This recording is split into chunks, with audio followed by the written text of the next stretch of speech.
Orang Rohingya. Ini semua orang Rohingya. Orang Rohingya ni aku tak tahu macam mana dia boleh buka kedai kat sini. You Rohingya.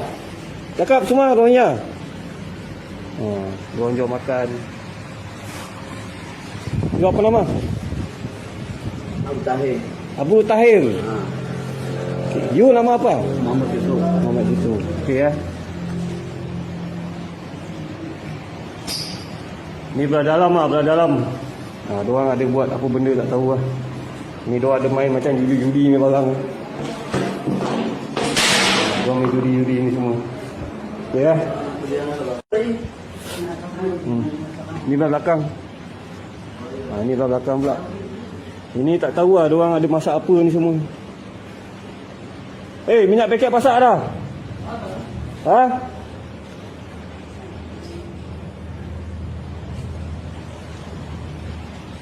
Minyak paket masak dah? Minyak paket masak dah jual? Tak lah. Ni macam mana Rohingya boleh niaga ni? Aku pun heran. Ni lesen dia Alibaba kan ni. Sebelah sini kedai makan. Sebelah sini kedai runcit. Lesen tempatan. Mungkin dia Alibaba kan lah. Tolong fikirkan. Barang-barang semua banyak daripada Myanmar, Bangladesh.